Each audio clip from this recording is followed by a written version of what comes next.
Greetings, fellow humans. Katrina here. Quick disclaimer.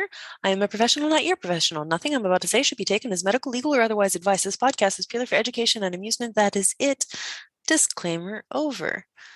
So I thought I'd talk today about what I don't know about snow. It is snowing here in northeastern Oklahoma right now. And by the time this comes out, so this is 2 days before Friday, by the time this comes out, the snow might be melting a bit already. But I thought I'd talk about what I don't know, a bit about what snow is scientifically, scientific stuff, and then a few snow sports, and then a little bit about snowmen stuff.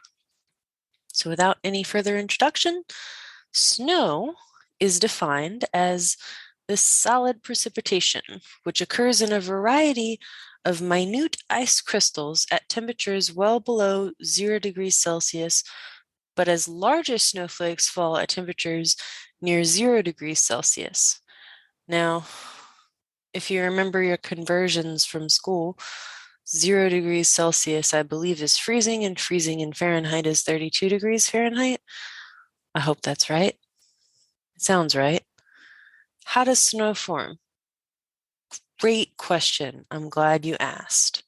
So snow forms when tiny ice crystals in clouds stick together and become snowflakes. If enough crystals stick together, they'll become heavy enough to fall to the ground. Snowflakes that descend through moist air that is slightly warmer than 0 degrees Celsius will melt around the edges and stick together to produce big flakes. Snowflakes that fall through the cold, dry air produce powdery snow that does not stick together. And according to my cousin who went to check the mail, that is the kind of snow that we are having here today.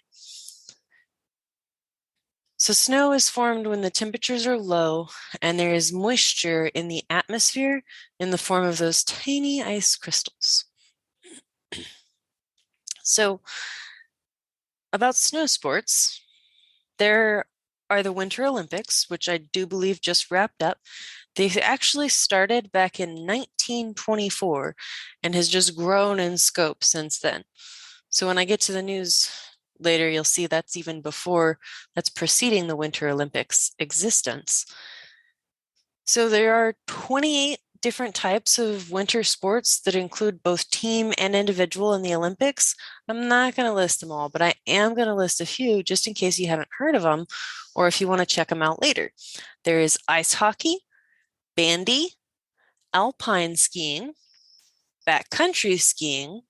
There's a few different types of skiing, cross-country skiing, freestyle skiing, ski jumping, speed skiing, kite skiing, and finally something different, curling.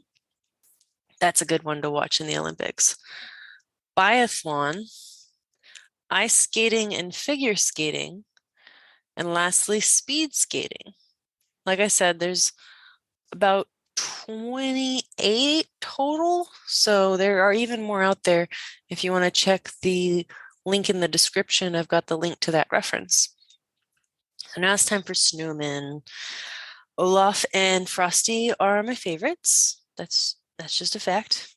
But there are different conditions that are better than others for making your own snowman.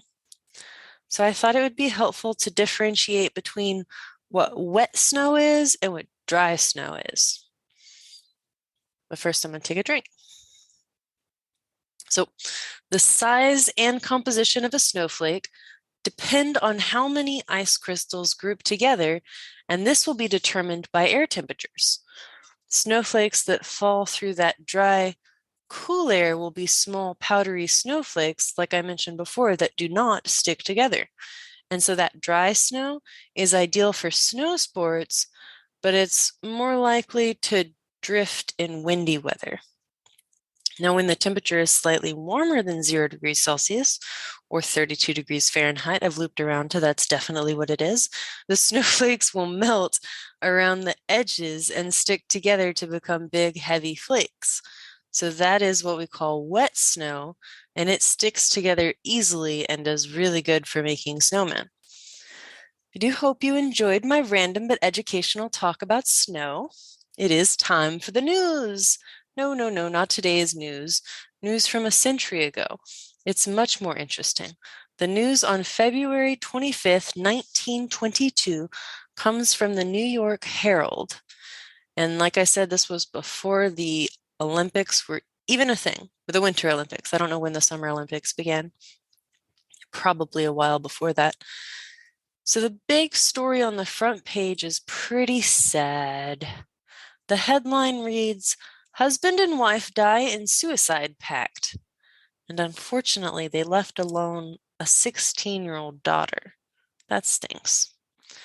The second page's giant headline reads, "Senatorial opposition to any bonus raid is growing rapidly." And then there's some more sad stuff, some more political stuff, and a page full of advertisements for interesting things like girls' frocks, tweed suits, wonder hats, fur coats, and imported cigarette cases. I thought it was interesting. Those were only $1. And there's a few other items, but you get the idea. There's this poem called Hitters by Walter Trumbull that can be found on page 12. And then the rest is your basic announcements, stocks, advertisements. So now it is actually time for you to get back to whatever it is that is right in front of you. And if you want to support the show, click the button on the website. And I really do appreciate each and every one of you simply for existing.